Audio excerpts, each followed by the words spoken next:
Olá, boa tarde. Estamos aqui no evento sobre literatura e cinema, aqui da PUC de São Paulo. Hoje vamos ter uma oficina incrível com a Cristel Cardial. Eu sou Vanessa Passos, aluna do programa de pós-doutorado. Eu estudo também adaptações literárias, essa relação entre literatura e cinema. E eu vou apresentar a Cristel, que vai conduzir essa oficina de hoje. Cristel Cardial é cineasta e escritora, bacharel em cinema pela UFSC, com honra ao mérito e especializada em adaptações literárias pela Universidade de Montreal. Com mais de 50 roteiros produzidos, teve obras premiadas no Brasil, Índia, Estados Unidos e França. Entre seus principais trabalhos estão o curta E aí, Campeão?, a série de ficção Medievalia, Prime Box e Rainha das Águas, Canal Futura, e o longa A Máfia do Crochê, que ganhou diversos prêmios, entre o prêmio SM, Sapcine, Maef, Bolsa Ibermédia, Prêmio Catarinense de Cinema. Já participou dos principais eventos e laboratórios do setor, como Rio-TC, BR Lab, FAM e Frapa, tanto como participante como player.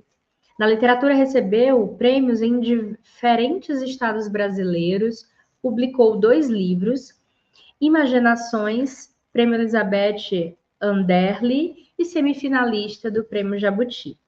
A Mulher que Morreu Gritando, lançado na Flip, e participou da exposição Ansiedade com suas poesias. Atua também como júri e oferece palestras e consultorias sobre roteiro e adaptação cinematográfica em universidades e eventos culturais. Então, seja muito bem-vinda, Cristel. Vai ser uma alegria ter você conduzindo esse momento de oficina. Muito obrigada, Vanessa. Obrigada pelo convite. Obrigada para o pessoal do evento também pela organização. Vou compartilhar, então, com vocês os slides para a gente poder começar um pouco essa aula. Deixa eu botar aqui para apresentar. Como é que eu faço para botar para apresentar? Ótima pergunta. Obrigada. Equipe técnica maravilhosa. Vamos lá, então, pessoal. Sejam bem-vindos.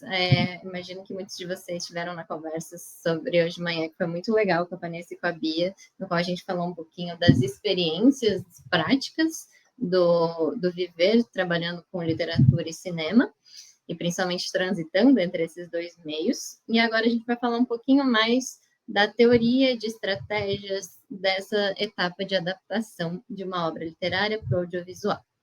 Então, primeiro eu convido vocês a pensarem um pouco sobre as adaptações que vocês conhecem, que vocês gostam, e quantas mais, na verdade, existem que muitas vezes a gente nem sabe que eram adaptações e que vieram de livros, que muitas vezes o audiovisual acaba tomando um espaço até maior que o livro que originou a obra, e muitas vezes acontece o contrário. E isso tudo para a gente pensar, começar essa oficina pensando como é que funciona essa relação livro-filme. Tem muita gente que fala a literatura vai morrer por causa do cinema, o cinema vai destruir a literatura, o audiovisual vai destruir a literatura. Tem outras pessoas que falam o contrário, que a literatura é a obra de verdade e que o audiovisual é só uma obra derivada, que não tem o mesmo valor.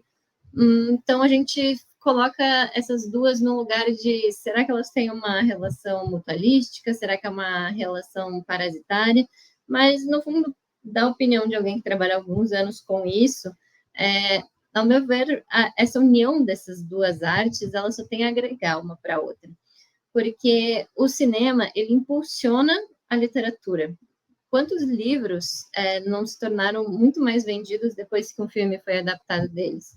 E não é à toa que depois que o filme feito o filme de um livro, na própria capa, como, por exemplo, esses livros que vocês podem ver aqui na tela, eles colocam uma imagem do filme para ilustrar a capa, fazendo essa reflexão e escrevendo, adaptada para uma série da HBO Max, o livro que inspirou o filme.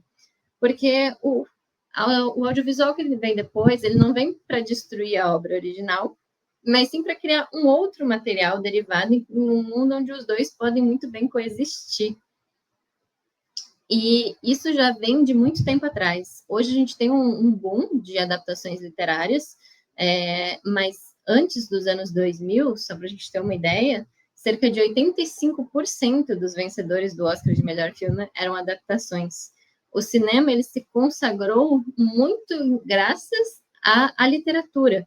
O cinema, quando ele começou, ele era muito visto como uma arte de última categoria, era um negócio que você via em feirinhas, que não tinha um valor perante a sociedade como uma arte a ser vista, a ser cultivada, cultuada, e foi começando a adaptar obras da literatura, grandes obras literárias, que o cinema começou a ganhar valor perante a própria sociedade.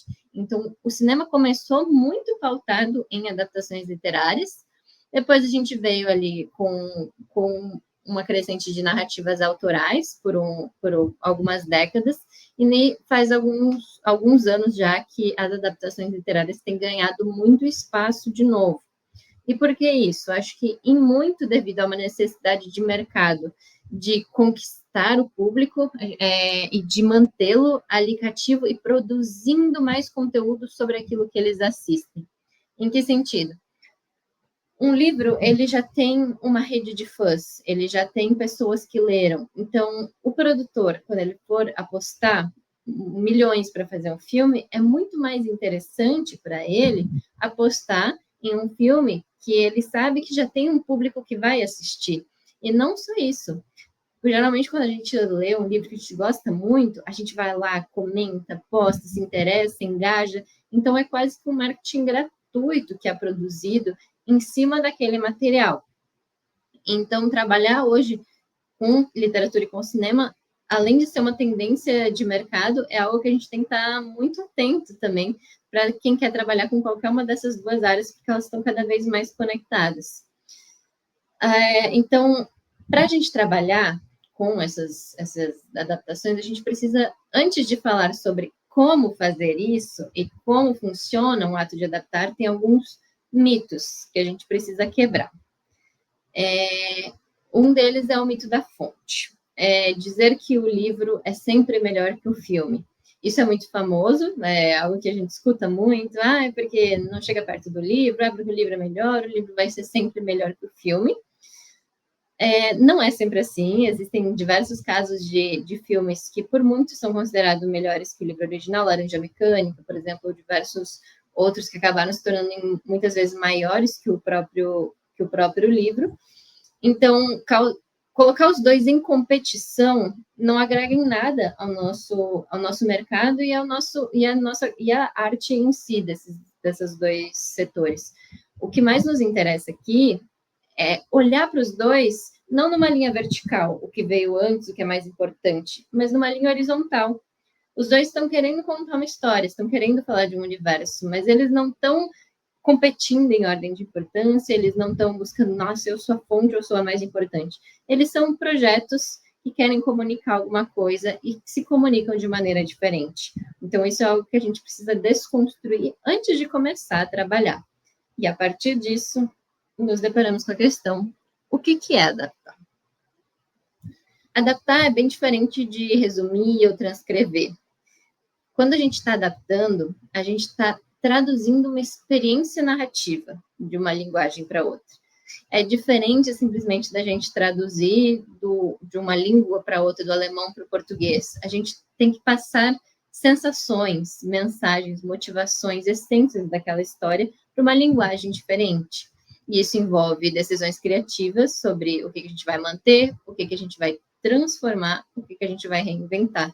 Porque não dá para fazer tudo igual. Não dá para querer ser o mais fiel possível e vamos contar o diálogo exatamente igual e a cena exatamente depois do mesmo jeito, porque não vai ficar bom, porque é uma linguagem diferente. Porque se a gente for assistir o mesmo filme do exato jeito que estava no livro, não vai transmitir a mesma mensagem, não vai ter o mesmo ritmo, não vai ter as mesmas características que a gente gostou. E para isso, a gente tem que usar dessa capacidade de compreender a literatura e compreender o cinema para entender como transpor de uma linguagem para outra. Diferente da literatura, que usa somente da palavra, o cinema utiliza de diversos outros recursos, como som, como a imagem, como palavras sobre a tela, e isso exige um ritmo diferente do da literatura, às vezes, para passar a mesma sensação. Então, é isso que a gente vai falar um pouco hoje, sobre esses recursos. E uma das coisas que a gente precisa ter muito em mente é que o que a gente está adaptando aqui não é o texto, nós estamos adaptando a história. Então, não é passar palavra por palavra, mas sim passar o que aquela história quer transmitir. Então, algumas perguntas para a gente se direcionar. Primeiramente, adaptar é criar? Sim. O lugar do autor, ele não está só no autor da obra original, e seja isso dizendo do livro que vai para o filme ou do filme que vai para o livro. O adaptador, a pessoa que está criando o roteiro a partir do livro, ou criando o livro a partir do filme, ele também é um autor daquela obra adaptada. Também é um criar, um desenvolver, porque envolve muita coisa criativa esse trabalho de transpor uma história. Outra pergunta que a gente pode se fazer é: se inspirar é adaptar? Não. Existem diversos filmes que a gente faz uma referência, que a gente se inspira um pouco no estilo daquela pessoa para fazer uma homenagem. Isso não necessariamente quer dizer que a gente está adaptando a obra dela. E, claro, todo livro é melhor que o filme, como a gente já comentou. Não, e aqui tem até alguns exemplos de alguns filmes que são ditos como até melhores que o livro, mas sempre convidando vocês a colocarem esses projetos muito mais em uma linha de complementariedade do que de competição, porque eles não estão competindo, eles estão se ajudando. Uma autora que é maravilhosa nesse universo da adaptação e que recomendo muito vocês estudarem e lerem é a Linda Hutton. Ela é uma pesquisadora do livro e do filme, da literatura e do cinema, e a forma de entendimento dela de como funciona uma adaptação, eu acho bem rica. Ela diz que, assim como a tradução, a adaptação é uma forma de transcodificação de um sistema de comunicação para o outro. Ou seja, a gente precisa dominar as duas linguagens que a gente está querendo transpor de uma para outra e mudar os códigos para que a mensagem continue sendo transmitida. E, para além disso, a gente precisa ter uma consciência muito grande de que a gente vai fazer um trabalho de uma passagem transcultural. Não quer dizer só pegar uma obra que foi escrita no século passado e fazer o filme dela hoje sem considerar o tanto que o universo mudou, o tanto que a nossa forma de pensar mudou e coisas que funcionavam lá e que passavam determinado tipo de sensação lá, de normalidade, de às vezes até de afeto, hoje seriam consideradas absurdas. Então, quando eu estou adaptando uma obra, é imprescindível que eu entenda de onde essa obra saiu, em qual contexto cultural ela está, em qual contexto eu estou também. Então, é um processo tanto de reinterpretação quanto de recriação. Vou dar um exemplo. Ultimamente, eu tenho trabalhado com uma autora do norte do Brasil, uma autora indígena, com a qual eu estou adaptando a obra dela. Eu sou uma mulher branca, sou uma mulher do sul do país, então eu preciso ter muita consciência de que o universo dela não é o meu universo, e que eu, como co-criadora da história adaptada junto com ela, eu tenho muito que abarcar e englobar deste universo e buscar entender e tentar não me colocar sabendo que eu vou sempre, de alguma forma, me colocar na história. Mas essa consciência da gente de que os contextos, os tempos, os espaços mudam, elas são essenciais para quando a gente estiver fazendo esse trabalho de adaptação.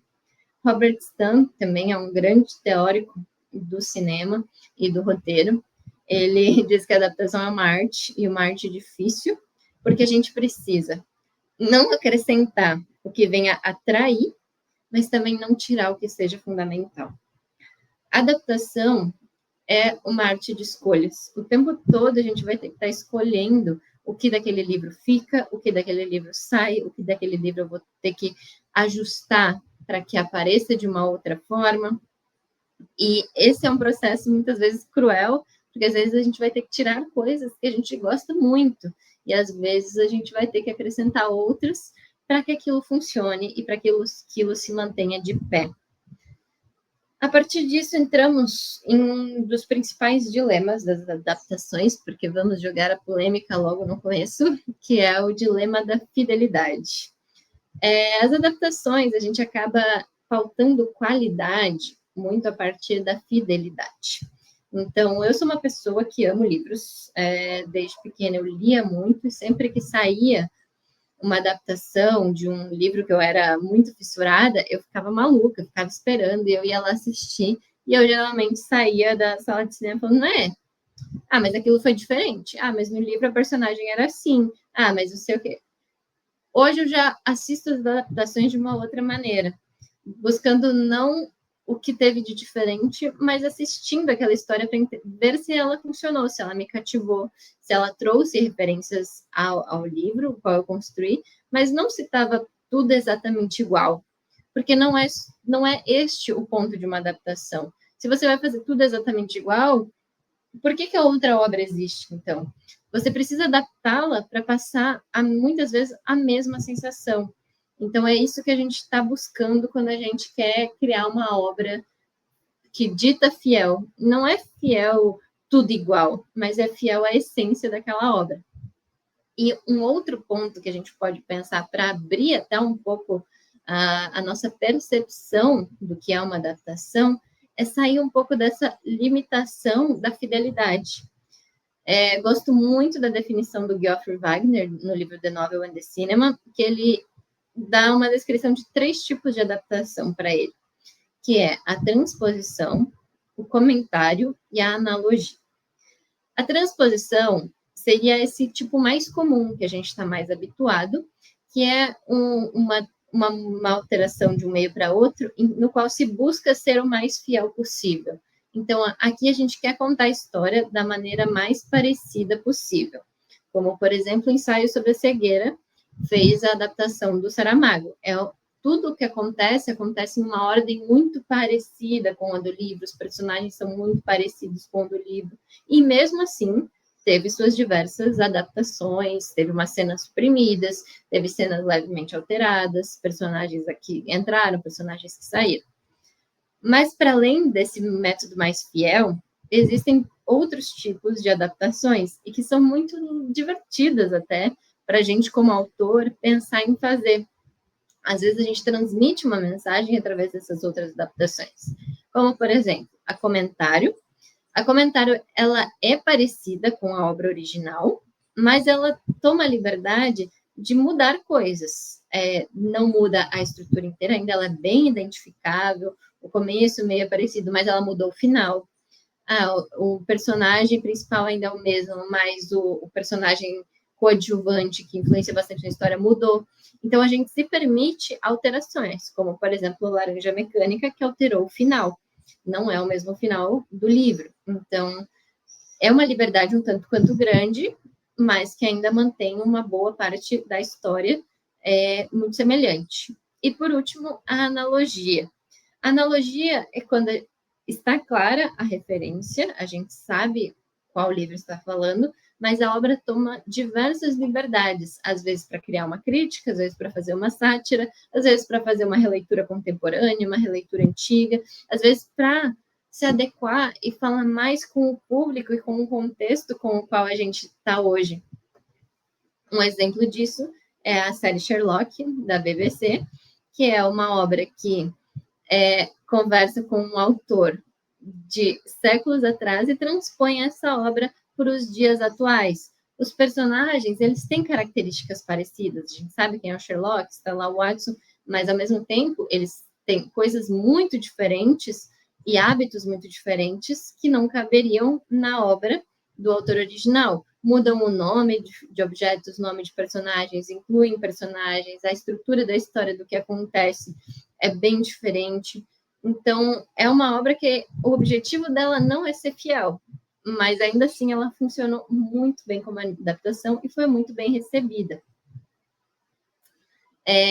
Falando um pouquinho de senso comum, é o que a gente entenderia como uma adaptação fiel, uma adaptação livre e uma adaptação inspirada. Então, uma adaptação fiel, por exemplo, seria um Harry Potter, que busca repetir os fatos muito próximos do livro. Uma adaptação livre, que seria comentário, por exemplo, o Alto da Compadecida, que faz alterações de certo significado em relação ao livro original, mas ainda se mantém boa parte da narrativa. E um outro exemplo de analogia, como a gente falou do Sherlock, é o 10 Coisas que Eu Odeio em Você. Muita gente nem sabe que este filme foi inspirado no livro A Megera Domada, do Shakespeare, de tão diferente que ele acaba sendo, mas ainda assim é uma adaptação daquela obra, porque ela traz diversas referências e muitas coisas da narrativa, apesar de estarem numa contemporaneidade, num contexto juvenil, que vem daquela obra original do Shakespeare. E neste momento a gente se pergunta, então, o que é mais importante? Se eu posso brincar tanto com as coisas, se fazer tantas escolhas, o que eu sei que eu tenho que manter? Eu tenho que manter o estilo do autor, eu tenho que manter os personagens, eu tenho que manter a ordem dos acontecimentos, é a motivação do autor, são as ações, tem que ser uma coisa depois da outra. Até onde aquela história continua sendo a mesma depois de adaptada? Não existe uma resposta única, porque varia muito de livro para livro. E está dentro do nosso trabalho também como adaptador, entender, dentro de cada cenário, o que a gente não pode trair daquela obra, quando o nosso objetivo é fazer uma transposição, fazer uma adaptação mais fiel da essência do autor. E uma das coisas que me ajuda muito é buscar, olhando para os livros que eu estou adaptando, o que é o diferencial daquela obra. O que naquele livro, o que naquele autor é o que cativou o público, o que sem aquela ou aquelas características, a obra se desconfiguraria. Por exemplo, no caso de Harry Potter, você pode mudar diversas coisas da obra, mas se você tirar a magia e transpor para um universo sem magia, acho que talvez estaria perdendo uma das coisas mais importantes da narrativa.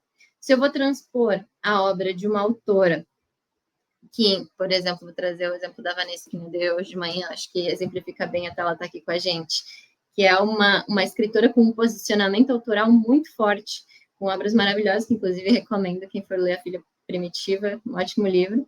Mas quando eu falo com as pessoas sobre a obra da Vanessa, sobre A Filha Primitiva, uma coisa que marca muito elas é a potência, a visceralidade, a força do que está escrito ali. As pessoas falam, nossa, aquilo me pegou, me bateu, foi forte, foi pesado, me marcou. E também o fato de ser uma narrativa com um olhar muito de mulheres, uma narrativa com personagens mulheres, que são muito importantes. Então, coisas que eu veria de mais importante num livro como Harry Potter, ou, por exemplo, num livro como o livro da Vanessa, são muito diferentes uma das outras. Então, a gente não tem uma métrica exata para isso, mas cabe muito a gente olhar o que é o diferencial daquilo. E aí, isso é provavelmente ali que vai estar a essência daquela obra. Tem uma pergunta do Edivando Castro. No cenário hipotético, um autor de livros cuja especialidade é linguagem literária terá seu livro adaptado para o cinema e exige fazer parte do processo. Ele desaprova decisões do diretor, roteirista, que são especialistas em linguagem cinematográfica. Na sua opinião, qual visão deve prevalecer? É uma boa pergunta, é uma pergunta do dia a dia do mercado que muita gente se depara. Vou primeiro falar um pouquinho de como funciona no mercado, depois vou dar a minha opinião. Falando de mercado, normalmente isso tudo é previsto em contrato antes. Então, uma produtora, um roteirista, um diretor vai adaptar a obra de um autor, né? O que acontece? Eles vão estabelecer um contrato, seja de licenciamento, seja já de cessão dos direitos, no qual já está especificado. Em caso de que o autor e que a empresa produtora, o diretor, entrem em desacordo sobre os andamentos da narrativa, a palavra final será de. E daí está escrito isso em contrato. Normalmente, a palavra final é da produtora, de quem vai estar produzindo a obra cinematográfica, até porque normalmente é ela que está aportando o valor financeiro e raramente eles fazem um contrato sem que a decisão final seja dela, muitas vezes até por medo do autor acabar travando um pouco o processo do andamento do filme. Na minha opinião, eu sou sempre a favor da gente tentar chegar a um acordo. Eu acho que existem meios do caminho e eu acho que existem coisas inegociáveis. Então, como em uma situação dessas, o que eu acho que seria importante? Acho que no começo do processo de adaptação, eu busco isso sempre quando o autor não vai participar da sala de roteiro, ou mesmo quando ele vai perguntar para ele o que é inegociável para você nessa obra. É isso e é isso. É ter uma protagonista, mulher forte, é que não seja uma narrativa romantizada. Isso é inegociável para mim. E eu deixo isso escrito. Aí, no meio da história, a gente, em alguns momentos, chega, certamente, em desacordos.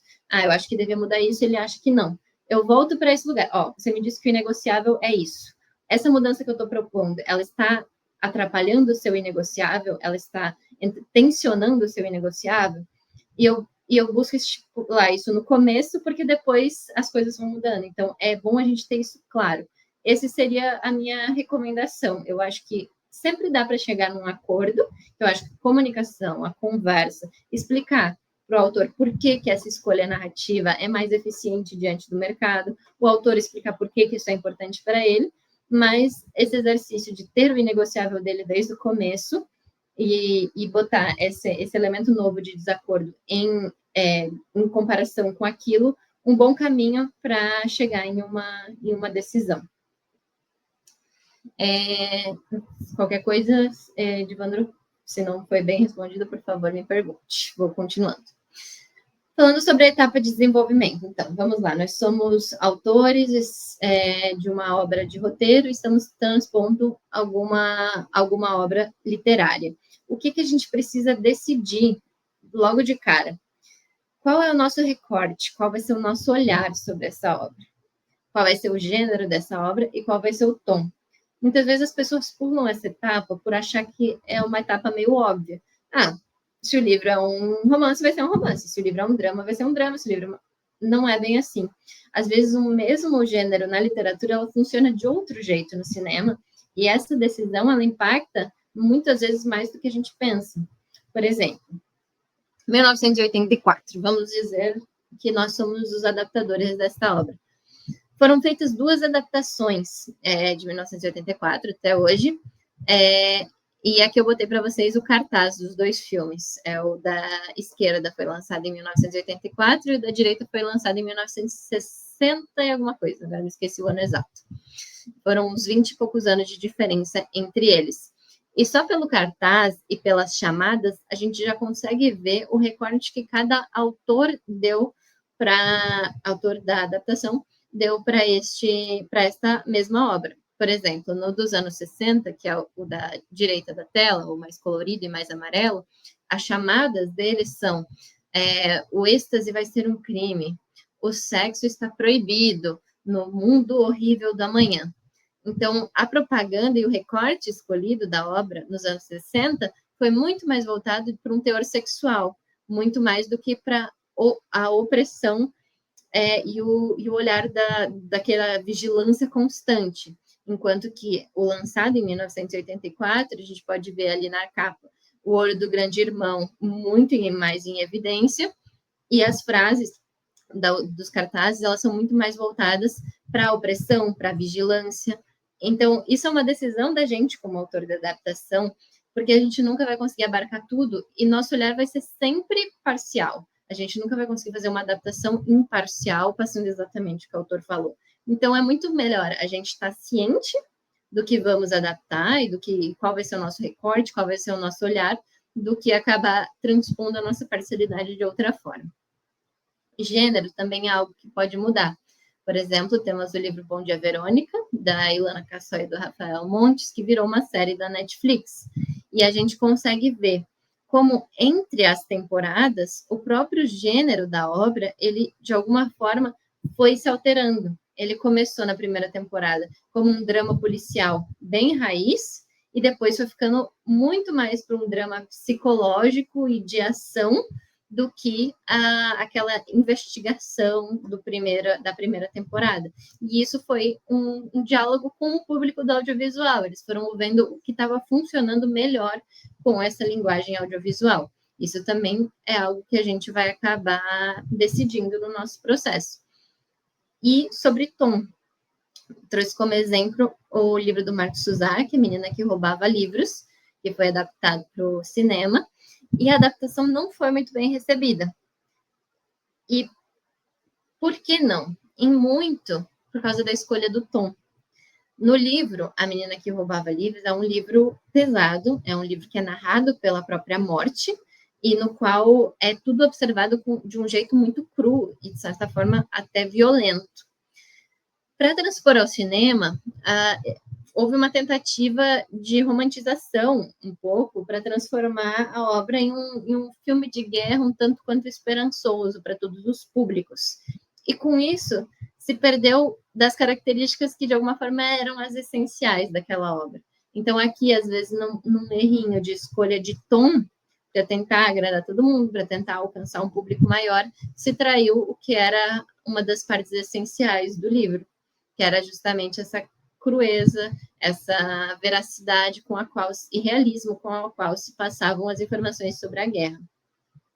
E por isso é tão importante a gente tomar cuidado com essas decisões antes da gente começar a escrever uma adaptação. E agora, entrando um pouco mais fundo no escrever das adaptações em si. O que a gente precisa entender? Nós estamos falando de linguagens e de códigos, e tanto a literatura quanto o cinema são dois sistemas de signos com os quais a gente está usando para estabelecer uma comunicação. Quais as semelhanças entre esses dois sistemas? E aqui eu vou deixar só um adendo de que, quando eu estou, para estabelecer essa comparação, eu estou usando a estrutura de roteiro do Arquiplot, do Robert McKee, porque o roteiro, ele também existem roteiros muito abstratos, desconstruídos, sem um começo, meio e fim. Vamos partir da narrativa clássica para a gente estabelecer essa comparação, sabendo que sempre isso pode ser quebrado, né? Então, os dois são meios de expressão de caráter narrativo, ou seja, tanto o cinema quanto a literatura, eles partem de personagens e relações entre os personagens, e também de situações que evoluem dentro de um tempo e no espaço da diegese, ou seja, desse espaço, ambiente, tempo e personagens que a gente está representando.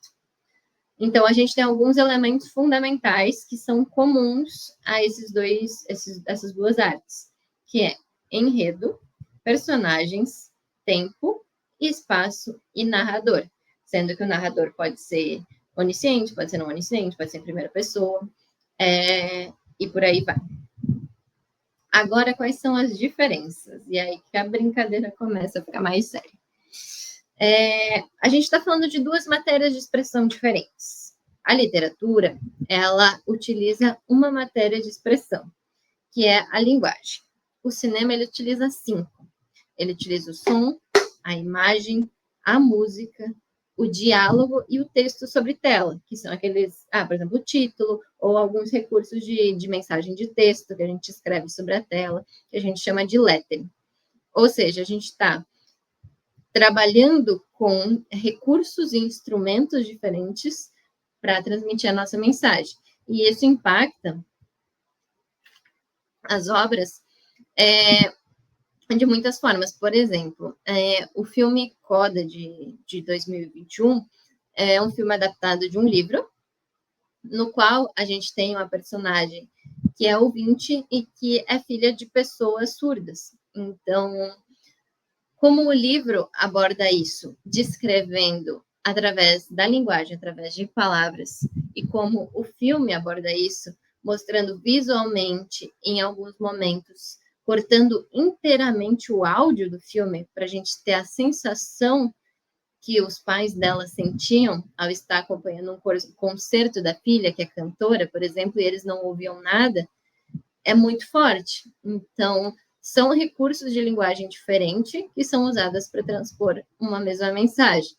A mesma coisa trazendo o exemplo de Toda Luz que Não Podemos Ver, que também é adaptado de um livro, virou uma série da Netflix, em que a personagem, que é a narradora, ela é uma menina cega.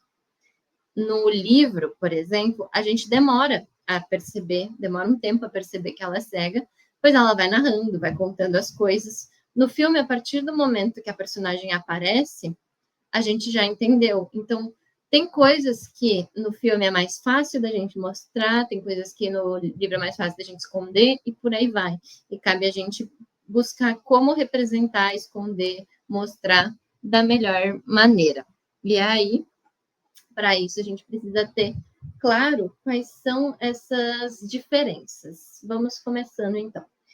Uma das principais, tempo e fluxo. Então, o que muda? O tamanho de uma obra e também o controle sobre ela.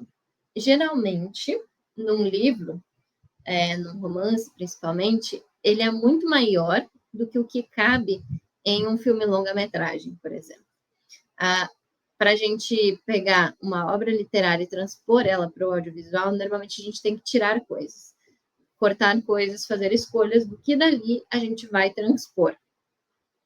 E outra diferença é o controle sobre o seu processo de assistir.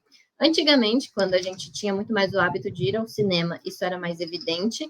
Então, quando eu estou com um livro em mãos, eu controlo a hora que eu paro, a hora que eu continuo, eu posso parar no meio de um capítulo, posso ler um monte de uma vez e depois ficar um tempo sem ler. Quando a gente vai no cinema, é o tempo do diretor do filme. A gente não pode botar no 2 vezes, no 3 vezes, e mais rápido uma parte, pular algumas páginas. Hoje, com o streaming, isso acaba mudando um pouco, mas ainda existe essa diferença do controle do tempo de leitura, do momento de leitura. Outra diferença é o indefinido. A literatura, ela permite o indefinido. O cinema, não. Se eu falar para vocês, existe uma casa. Cada um de vocês vai pensar em uma casa completamente diferente da outra, se a gente botar essas imagens em paralelo depois. Posso imaginar a minha, vocês podem imaginar de vocês podem imaginar de um filme que vocês viram, da rua onde vocês moram. No cinema, a gente não tem essa mesma possibilidade de indefinido, porque se eu mostrar uma casa, vai estar todo mundo vendo a mesma casa. Se eu falar uma cadeira, cada um vai pensar em uma cadeira. Se eu mostrar a cadeira na qual eu estou sentada, está todo mundo vendo a mesma cadeira.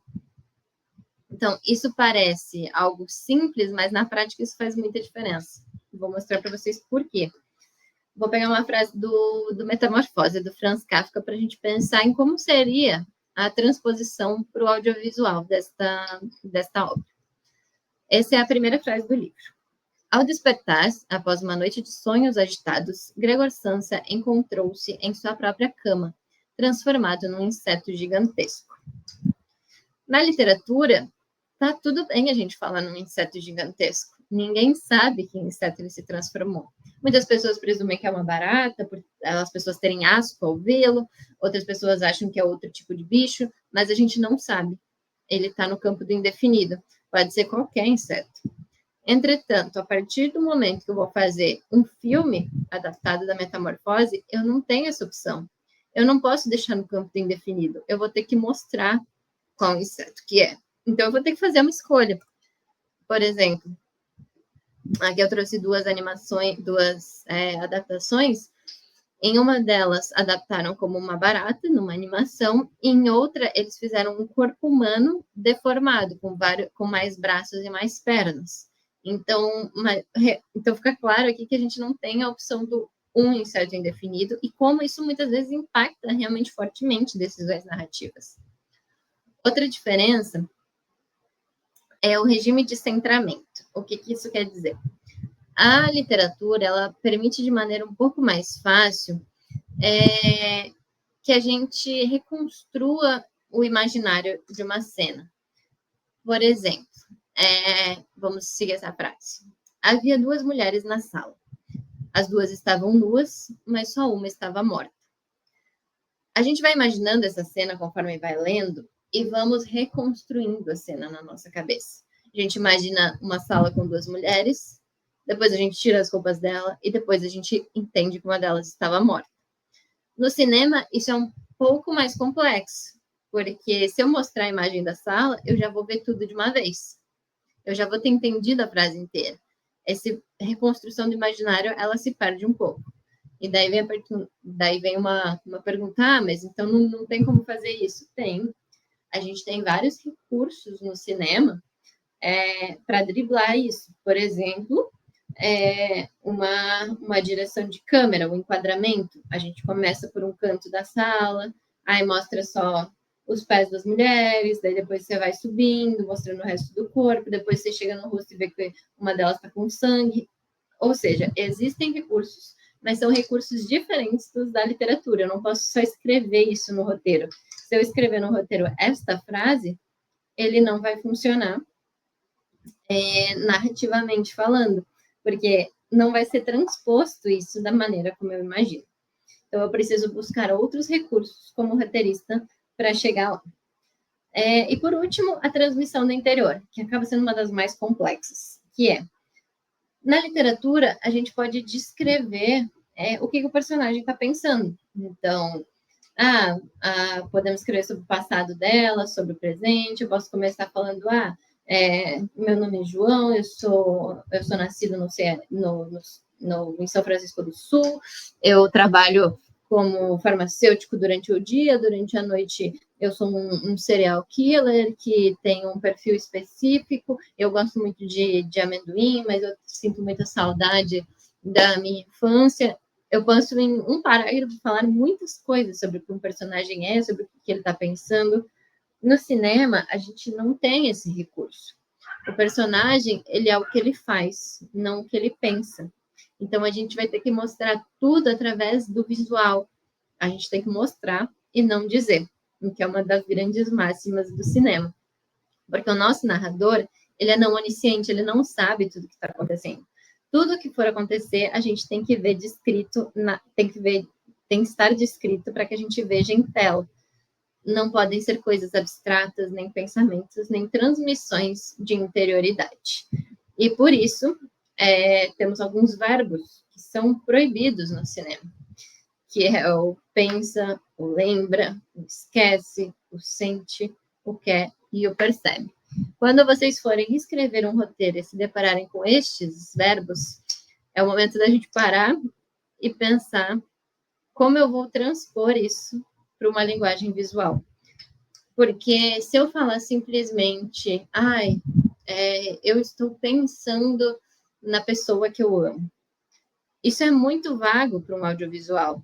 Eu teria que descrever no roteiro, em recursos claros, Cristel está sentada na sua cadeira, ela olha para cima, pensativa, até que seu olhar encontra um porta-retrato em cima da mesa com a foto dela abraçada com uma outra pessoa. E por aí vai, tem que ser tudo claro, tem que ser tudo descritivo. Não pode ser simplesmente ela lembrou, ela esqueceu, ela quer, ela percebe. Tem que ser descrição de ações claras. Antes de continuar, vou só ler aqui a pergunta do Edivando. Um ponto que por vezes vira notícia, polêmica, é a questão de obras que entram em domínio público. De um lado, existe a celebração, pois cineastas poderão trazer ao público uma nova apresentação e representação de uma obra. Por outro lado, existem os que se preocupam de que isso possa trazer uma distorção e até desrespeito ao original. Isso faz com que muitos proprietários tentem ao máximo prorrogar o fim dos direitos.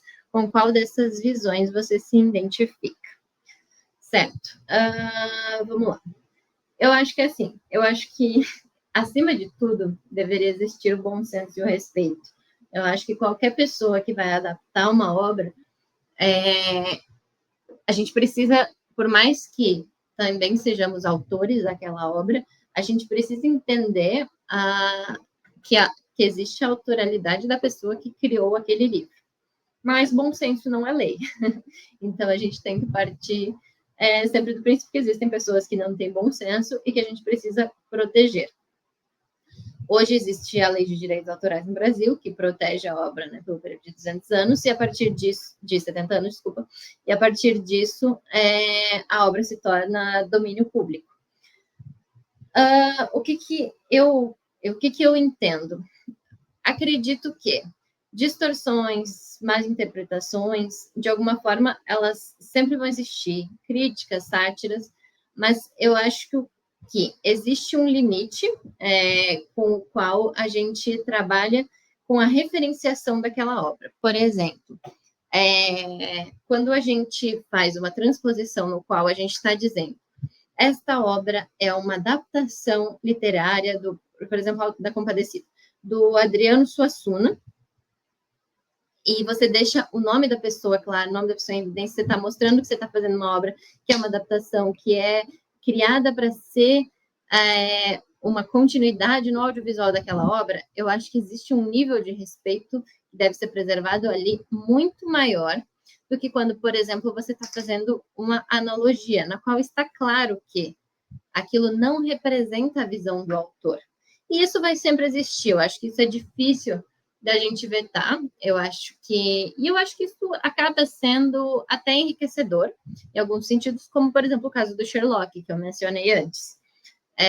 O Sherlock, a gente pode até dizer, ele não respeitou o livro original, ele botou o Sherlock como um usuário de drogas, por exemplo, de uma maneira mais clara, e por aí vai.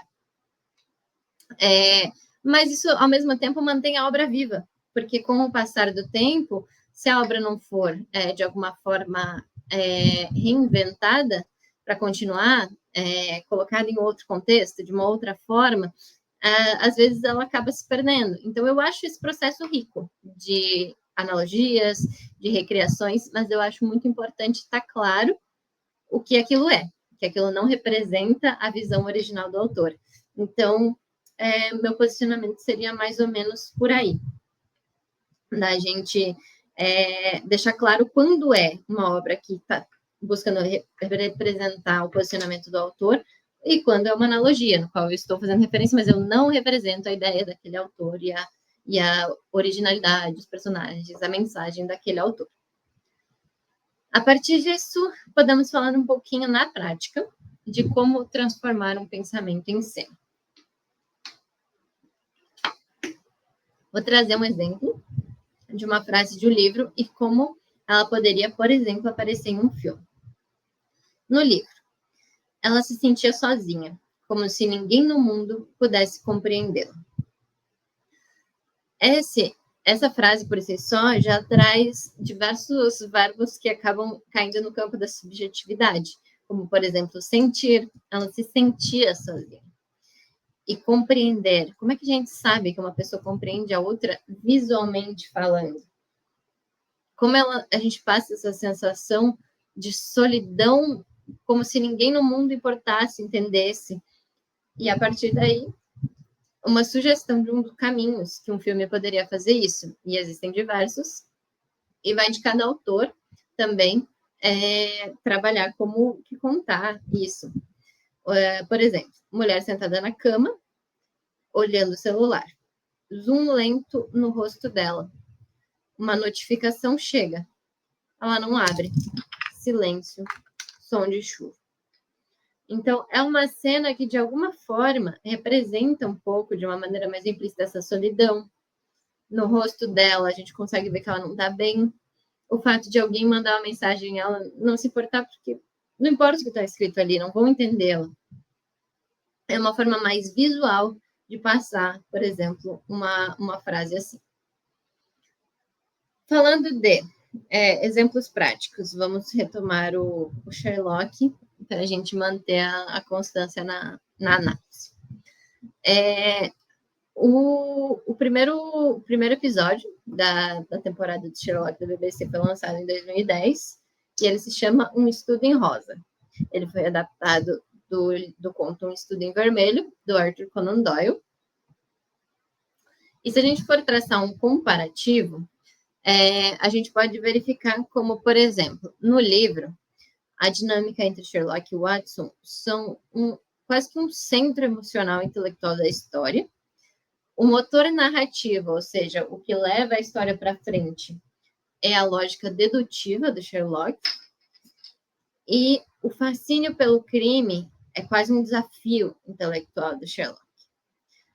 Agora, a adaptação, ela precisou adaptar muitas dessas características que refletiam muito mais de um viés iluminista, de um pensamento racional, de uma Londres de muitos anos atrás, para um contexto atual, no qual a gente tem um público que consome cultura em ritmo acelerado, a gente tem um mundo hiperconectado e digitalizado, e tem uma estética audiovisual muito diferente do que a qual se teria se simplesmente a gente transpôsse no mesmo ritmo, no mesmo local das obras originais.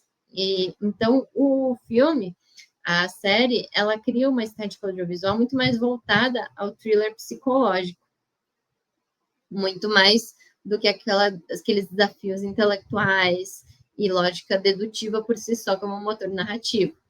Então, estabelecendo uma comparação, a gente pode olhar para os elementos, alguns elementos, como eles se apresentam no conto e como eles se apresentam no episódio. A narração, por exemplo. No conto, a narração ela é em primeira pessoa, e ela é contada a partir da perspectiva do Dr. Watson. Já no episódio, é uma narrativa visual, sem um narrador único que vai conduzindo a história, que vai fazendo um voice-over, mas que utiliza de muitas sobreposições gráficas, de muitos cortes rápidos, que vão ditando, por sua vez, o ritmo dessa narrativa. Outro elemento, a tecnologia. No conto, ela é praticamente inexistente, partindo do que a gente conhece por tecnologia hoje, e a comunicação lá era feita basicamente por cartas e por jornal. Era um tempo muito mais dilatado para a resolução de um mistério, um tempo que o nosso público de hoje não está tão acostumado. Então, o que a série fez? Ela começou a desenvolver cenas com mensagens de texto sobre a tela, uso de blog, uso de GPS, uso de celular. Ela utilizou recursos da contemporaneidade para fazer a narrativa ficar mais ágil. Outro elemento é o estilo visual. No conto, a gente tem um estilo literário, clássico, enquanto no episódio é ágil, é moderno, ele usa edição dinâmica, trilha sonora eletrônica, muito diferente da obra original.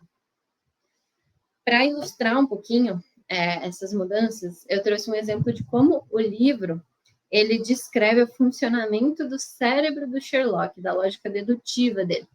E depois a gente vai ver algumas imagens de como a série apresentou isso e que fica, às vezes, como ideias e referências para a gente trabalhar nos nossos projetos. Abre aspas. Considera o cérebro de um homem como um pequeno sótão vazio que se deve mobiliar com o mobiliário de sua própria escolha.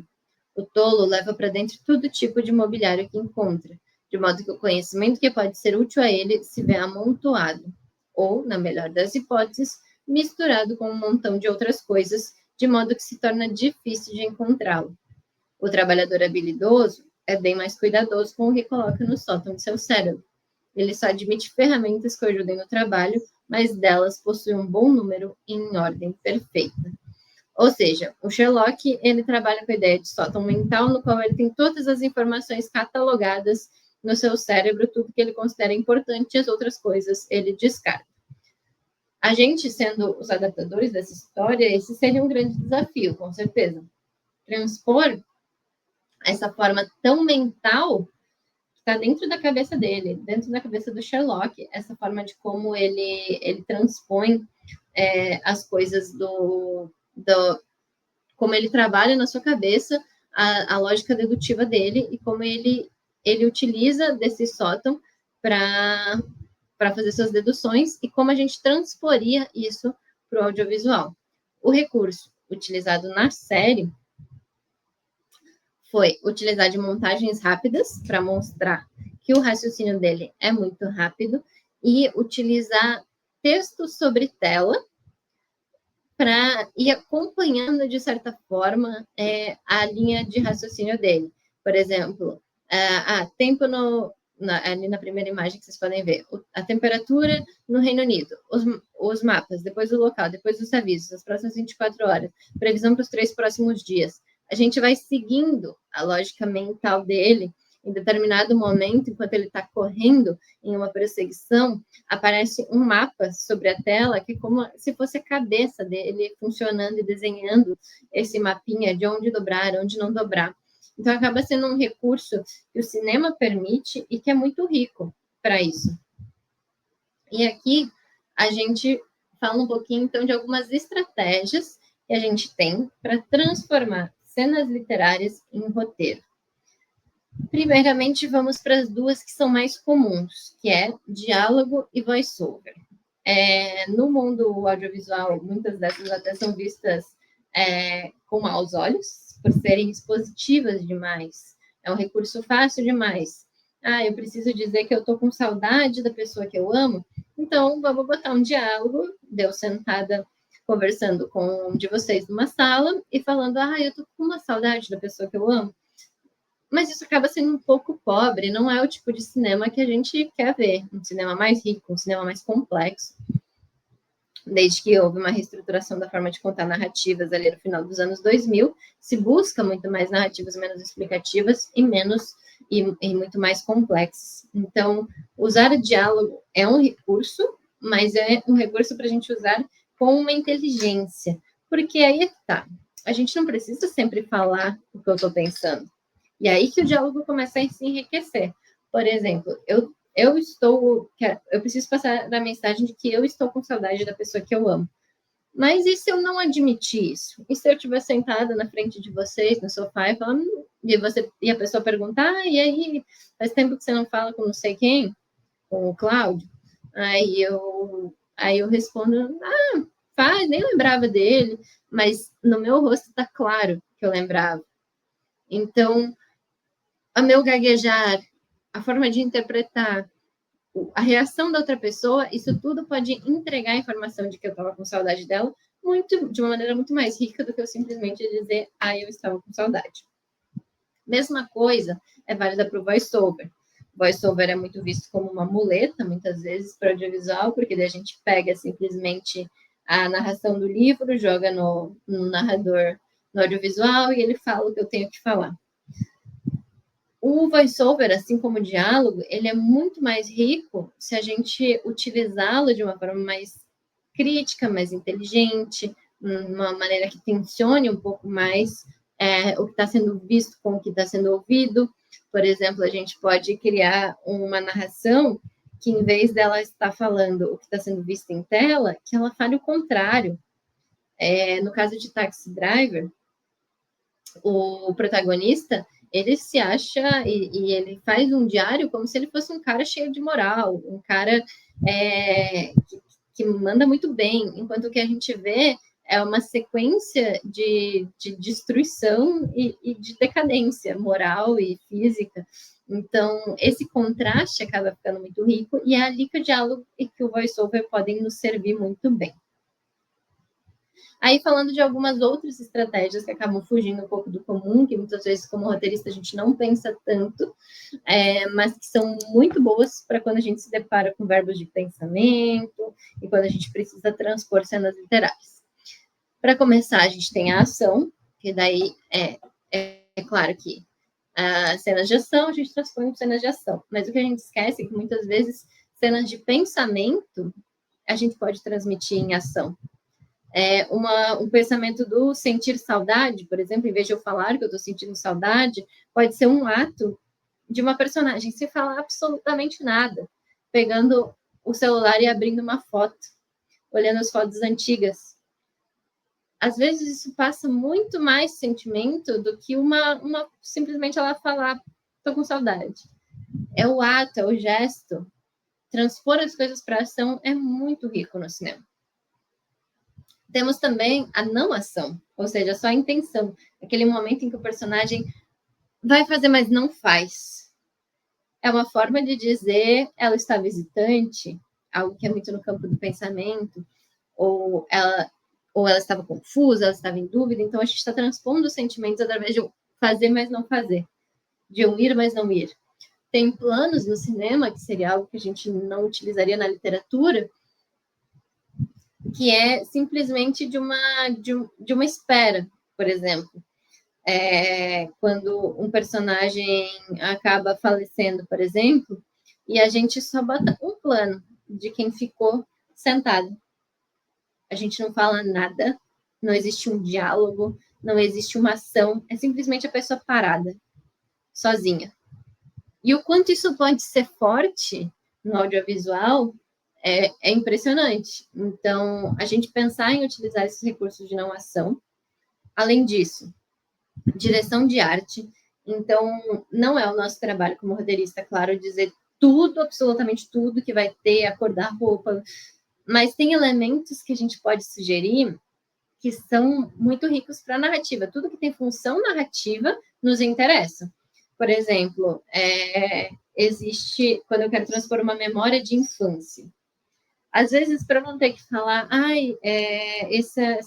essa blusa aqui foi minha mãe que me deu, eu posso mostrar uma fotinho minha de criança com essa roupinha, grande demais, talvez, e daí agora eu vou lá, encontro ela no armário, dou uma cheirada. Esse ato que vem através de um objeto da arte já é uma transmissão de uma mensagem por si só, sem que aquilo precisasse ser dito. Isso vale também para a criação de símbolos e de metáforas. Por exemplo, o filme A Origem. É criado uma grande metáfora, um grande símbolo em cima do peão, do objeto do peão, que era só um objeto, mas se torna muito mais que um objeto a partir do momento que ele tem uma função narrativa. Tanto que a gente vê ele hoje, quem já assistiu o filme, vê um peão daquele girando, a gente lembra do filme. Um balão vermelho lembra It, a coisa, e por aí vai. Então, criar símbolos e metáforas para gerar comunicações é muito rico. Por exemplo, o som de um pássaro específico, que uma personagem ouve em determinado momento de perigo e depois ela ouve de novo. Isso cria um alerta. E a gente pode usar muito esses recursos. Utilizar da atuação, a gente tem muito recurso dos atores à disposição. Então, contar com a habilidade deles de transpor uma emoção através da expressão facial, dos gestos.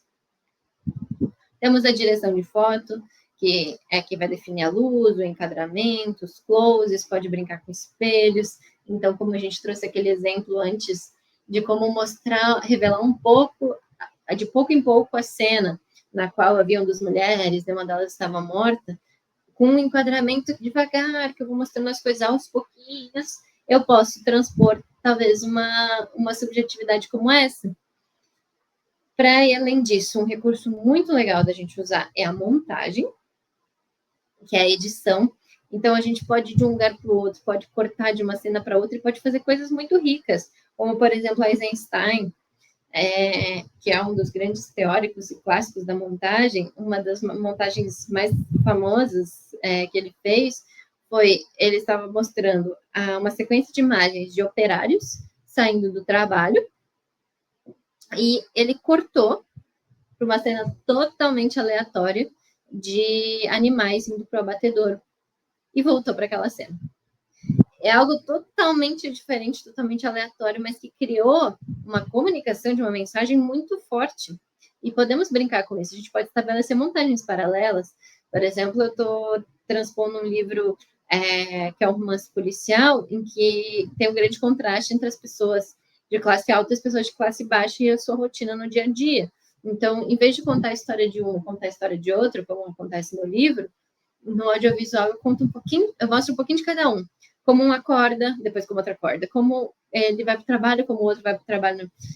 E esse corte vai criando uma comparação que pode ser muito rica também. Além disso, a gente pode fazer mudança de ponto de vista, podemos trabalhar flashback e flash forward. O flashback é quando a gente mostra uma coisa do passado, e flash forward é quando a gente mostra alguma coisa do futuro. É muito usado para criar alguma tensão do futuro, assim, sabe? Às vezes a gente começa vendo uma cena que já está no meio da porradaria, e daí acontece alguma coisa muito grave, depois a gente volta para ver como tudo aquilo começou e como chegou lá. Além disso, outro recurso muito rico para a gente é o som. A gente está falando de audiovisual, né? Então, do visual a gente já falou bastante, mas e o som? O quanto a gente não pode usar o som para além de um uso comum, de só o que realmente é o que está acontecendo naquele ambiente. O quanto eu não posso pensar em algum momento que eu preciso mostrar uma saudade do passado, botar no filme alguns sons de infância vindo do fundo, uma risada de criança vindo do fundo. A gente pode pensar o som de uma maneira muito mais criativa. A Coda fez isso muito bem, que é aquele filme que a gente estava conversando, que o livro ele descreve muito a sensação dos pais ao estarem na audição da filha, que é cantora, e eles não conseguirem ouvir. Quando a gente chega no filme, o filme vai acompanhando, a gente acompanha a menina, acompanha o incômodo deles, chega nessa cena da audição, ela começa a cantar, o filme corta a faixa de áudio inteira, mas não é que fica aquele áudio ambiente, é inteira, o que para pessoas pessoas que costumam ter audição, para a gente é um incômodo muito grande ter uma faixa 100% silenciada. Incomoda, a gente está acostumado com os sons ambientes. Então, gerou, de uma forma muito criativa, este incômodo. Por fim, a gente tem a música, que, claro, não é nosso trabalho como roteirista dizer qual música vai ser onde, mas a música também traz muitas sensações. E quando for útil para a narrativa, a gente pode, sim, sugerir e reiterar. Por exemplo, num dos curtas que eu adaptei com a Vanessa, de um dos contos dela, a gente usou uma música de balé como um símbolo recorrente que tocava em momentos no qual a personagem atingia algum momento de aproximação e flerte com a loucura por si só. Esses são um detalhe, então. Estão me ouvindo? Por favor, sim, pode falar. É interessante você falar isso, né? Porque um recurso que é do audiovisual, que foi trazido, por exemplo, na palavra, no texto, tinha a repetição da palavra. Estava repetindo pressa, pressa para escapar, pressa, e tinha toda essa questão da repetição, em termos de repetição de palavra. Então, houve esse recurso tanto com a música, mas também com a filmagem de cima da personagem girando no balé. Então, é interessante esse diálogo e como que isso pode acontecer. Sim, é verdade. E por fim, só tornando um pouquinho mais visual como a gente pode transpor algumas coisas. Me deparei no livro com uma descrição mais detalhada. A gente pode transpor, talvez, usando imagem e som. Vamos usar vários recursos. Temos pensamentos internos de um personagem. A gente pode usar expressão do ator, o gesto dele, o silêncio dele fala muito, a narração em off, mas recomendo sempre usar de uma maneira mais criativa. A gente tem um narrador onisciente, então podemos mostrar um ponto de vista da câmera, podemos mostrar através da montagem. A gente está trabalhando com metáforas abstratas. Vamos transpor através de um símbolo visual, uma situação mais concreta. O estilo de escrita do autor, como é que a gente pode transpor isso? Através do ritmo de montagem, por exemplo, se é um escritor que escreve de uma maneira mais lenta, contemplativa, descritiva, planos mais longos, não precisa ter aquela montagem maluca que corta, é um autor que tem um estilo mais rápido, dinâmico, a gente pode colocar um ritmo de narrativa mais dinâmico também. Então, tudo isso está um pouco na nossa mão. Vou responder a pergunta do Felipe e daí deixar uma última atividade para quem quiser exercitar em casa. O Felipe perguntou, você citou o filme A Origem e pensa em como alguns cineastas implementam um personagem que é quase como a audiência, ou seja, tudo é explicado a ele. Isso não seria um verbo proibido? É uma boa colocação. E bem notado também. Sim, é um recurso muito utilizado você implementar o novato na narrativa. Por exemplo, a gente está numa narrativa de um drama policial, chega um policial novo lá, no qual tudo vai ser meio que explicado para ele. A gente está numa cidadezinha pequena, onde tudo aparentemente perfeito, chega uma personagem de fora. Então, essa personagem acaba sendo usada como um recurso para que o roteirista possa explicar as coisas sem ficar extremamente explicativo. Isso era muito usado, tem sido usado... Assim, a gente teve uma virada, deixa eu explicar um pouquinho melhor. A gente teve uma virada nos anos 90, que foi uma chamada complexificação das narrativas. Até lá, as narrativas eram ditas como muito explicativas e o objetivo era que todo mundo entendesse tudo. a partir dos anos 90, começou a trabalhar mais com protagonistas ambíguos, narrativas em que não estava tudo evidente, tudo claro, e a partir disso se quebrou um pouco essa coisa do deixar tudo explicado. Nos últimos anos, a gente tem tido uma retomada um pouco disso, principalmente nos streamings, tem tido até vários debates em torno as pessoas que estão assistindo ficam só mexendo no celular, então a gente tem que explicar tudo milhões de vezes para que elas não percam a narrativa, então isso tem se perdido um pouco. E voltado um pouco desses recursos explicativos, mas esse processo de complexificação ele foi acontecendo. Aí, mais especificamente sobre a sua pergunta. Não seria um verbo proibido em si ter este personagem audiência, mas sim a forma como ele é utilizado. Se o roteirista colocar esse personagem novo, esse personagem audiência, e der os personagens que já existiam naquele universo, né, mais velhos, vamos dizer assim, não de idade, mas de experiência do universo, chegam para ele e começam a explicar tudo. Bem-vindo ao mundo de 1984. Aqui nós temos o Grande Irmão, e aqui nós temos o não sei o quê, aqui nós temos o sei o quê. Aí se tornaria um recurso explicativo demais.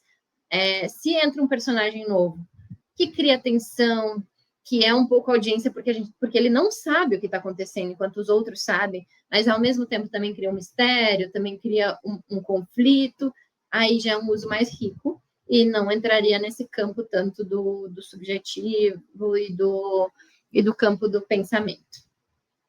Mais ou menos por aí. Não é necessariamente o recurso em si, mas a forma como ele é utilizado. E por último, vou deixar uma atividade para quem quiser treinar um pouquinho essa escrita visual em casa. Vou deixar uma frase para vocês transporem essa frase para o audiovisual. Ele olhava para o mar, lembrando da infância. Sentia que, por mais que tentasse, nunca mais seria aquele menino. Convido vocês a se perguntarem como essa cena seria mostrada num filme. Onde é que estaria esse personagem? Qual seria a locação? O que ele ia fazer? O que a gente ouve? E como é que a gente vai sentir a emoção dele, esse saudosismo da infância, sem uma narração explicativa. Então, convido vocês a fazerem um exercício, pensarem de formas criativas, usarem todos aqueles recursos que a gente falou, para pensar as diversas formas que dá para apresentar essa mesma cena da literatura para o audiovisual. É isso, então, por hoje. Se alguém tiver mais alguma dúvida, mas deixo o meu muito obrigado a vocês. Deixo meus contatos também, se alguém tiver mais dúvidas depois, quiser me chamar, fiquem à vontade. Agradecer a Vanessa também pelo convite para estar aqui, o pessoal do evento que fez essa organização, muito legal colocar em literatura e cinema, que tem conversado tanto ultimamente, tão próximos, e é isso, pessoal, muito obrigada. Cristel, eu que agradeço sua participação, é muito interessante porque a Cristel, ela atua também em muitas áreas, ela tem um amplo conhecimento na prática, no cinema, no fazer, em diferentes gêneros, e trouxe aqui exemplos e referências riquíssimas para a gente pensar isso, mas Cristel também está sempre estudando, então tem uma especialização justamente na área, e também é autora, então isso é muito, muito interessante. Eu não sei, Lígia, se temos mais alguma pergunta para finalizarmos, mas se não, posso dizer que foi muito rico, tenho uma alegria de trabalhar também com a Cristel em projetos de adaptação, tanto na adaptação para curta-metragem, mas temos também outros projetos em vista. Eu quero reforçar que nós vamos ter ainda programação, hoje vamos ter outra mesa, amanhã também o evento dá continuidade pela manhã com mais rodas de conversa e mesas, e também à tarde com o mini curso. Eu vou voltar aqui, eu vou trazer um mini curso falando da adaptação do Hamlet, trazendo tanto o livro quanto a adaptação cinematográfica, e teremos também uma palestra internacional para fazer o encerramento do evento. Muito obrigada, Cristel, muito obrigada, Lígia, muito obrigada a todo mundo. A Lígia trouxe para a gente que o pessoal está agradecendo muito e dizendo que foi interessantíssimo. Obrigada.